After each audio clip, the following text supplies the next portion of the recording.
එතකොට සිංහල ජාතිය රැකුණොත් බුදුදහම රැකුණොත් අනිත් හැම ජන වර්ගයකටම සතුටින් ඉන්න අවස්ථාව මේකේ තියෙනවා. අද මම කැමති කවුරුත් කතා කරන්න අකමැති බොහෝ දෙනෙක් කතා කරන්න අකමැති ඒත් අපිට මතයක් තියෙන තිත්ත ඇත්තක් හෙවත් ආණ්ඩුව විසින් සහ තවත් නිරාගමික පිරිස් විසින් මවන සිංහල බෞද්ධ ජාතිවාදී ගෝනිබිල්ලා ගැන කතා කරන්න තමයි සූදානම් වෙන්නේ. අපි ජාතිවාදී නම් මේ මිනිස්සු කොහොමද මෙච්චර කල් ලංකාවේ හිටියේ? ව්‍යාපාර කරේ කොහොමද? දැන් යාපනයේ ව්‍යාපාර කරන්න බැරි වෙලා තියෙන්නේ අපිටනේ. යාපනයේ අපිට ඉඩමක් ගන්න බැහැනේ. අපේ රටේ වෙන මිනිස්සු ඇවිල්ලා ඒගොල්ලන්ගේ නීතිය ක්‍රියාත්මක කරනවා. අපිට කියනවා ජාතිවාදීලු. අපි ජාතිවාදීද? ඔය මතේ වහාම නවත්තන්න. එච්චරයි කියන්නේ. අපි කවදාවත් ජාතිවාදී වෙලා නැහැ. හැබැයි මෙච්චර ඉවසන අහිංසක අපිට ගහන්න එපා. අද මම කැමති කවුරුත් කතා කරන්න අකමැති බොහෝ දෙනෙක් කතා කරන්න අකමැති ඒත් අපිට මතයක් තියෙන තිත්ත ඇත්තක් හෙවත් ආණ්ඩුව විසින් සහ තවත් නිරාගමික පිරිස් විසින් මවන සිංහල බෞද්ධ ජාතිවාදී ගෝනිබිල්ලා ගැන කතා කරන්න තමයි සූදානම් වෙන්නේ. මේ ගැන හැමෝම කතා කරනවා. හැබැයි කතා කරද්දී විද්‍යාත්මකව කතා කරන්නේ නැහැ නිකන් මෙහෙමයි තම තමන්ට හිතෙන විදියට තම තමන්ට ඕන විදියට කතා කරනවා. එහෙම කතා කරලා කවදාවත් මේ ප්‍රශ්නෙට විසඳුමක් හොයන්න හම්බ වෙන්නේ නැහැ. අන්න ජාතියක් කියන්නේ මොකද්ද?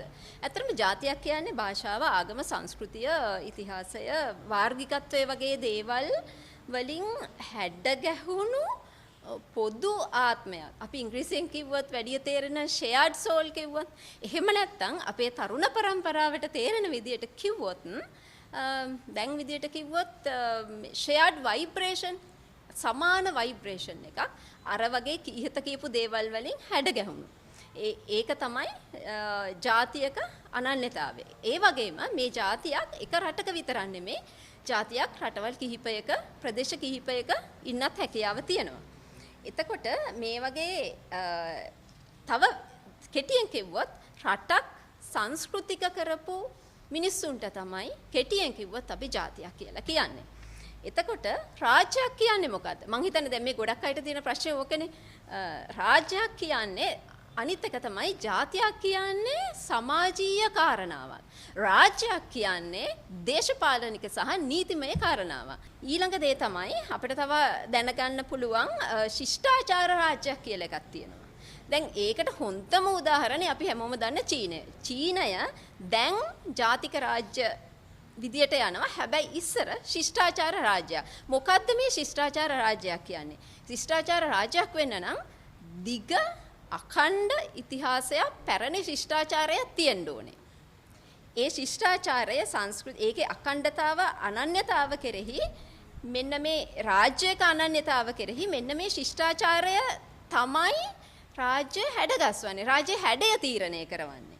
එතකොට නීතියකට වැඩිය දැන් අපි මේ රාජ්‍යයක් කියන එකේ දැනට පවතින ගත්තම තියෙන්නේ නීතිමය රාමුවක්නේ. නීතිමය රාමුවකට එහා ගිහිල්ලා වඩා මෘදු වඩා ස්වභාවික ක්‍රමයකට තමයි ශිෂ්ටාචාර රාජ්‍යයක් හැඩගන්වෙන්නේ හැසිරෙන්නේ. ඒතර ලංකාව ගත්තොත් එහෙම ක්‍රිස්තු පුර 6 වෙනි සියවසට පෙර ඉඳගෙන ඉතිහාසයක් බොහොම හැමෝම පිළිගන්න ඉතිහාසයක් තියෙනවා.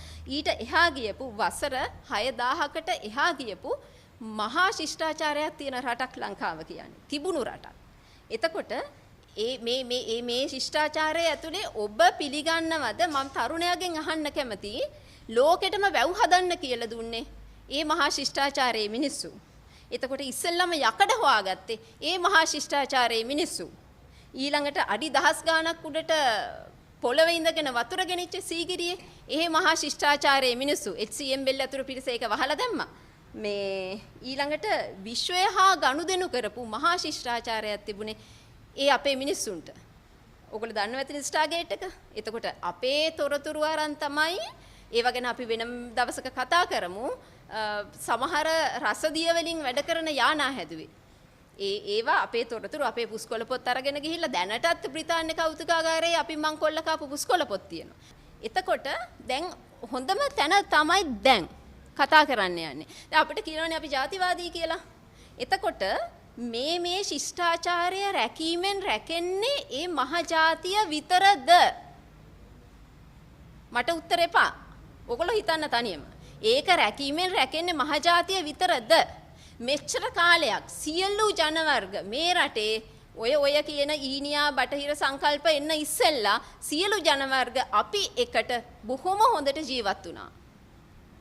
එතකොට සිංහල ජාතිය රැකුණොත් බුදුදහම රැකුණොත් අනිත් හැම ජන වර්ගයකටම සතුටින් ඉන්න අවස්ථාව මේකේ තියෙනවා. මේ කතා කරන්නේ ඒගොල්ලෝ එලවන්න එහෙම කතාවක් නෙමෙයි. මේ කතා කරන්නේ ලොකු දෙයක් ගැන. එතකොට මේක ආණ්ඩුකරණයේ සිටින අයට නොතේරෙනව වෙන්න බෑ.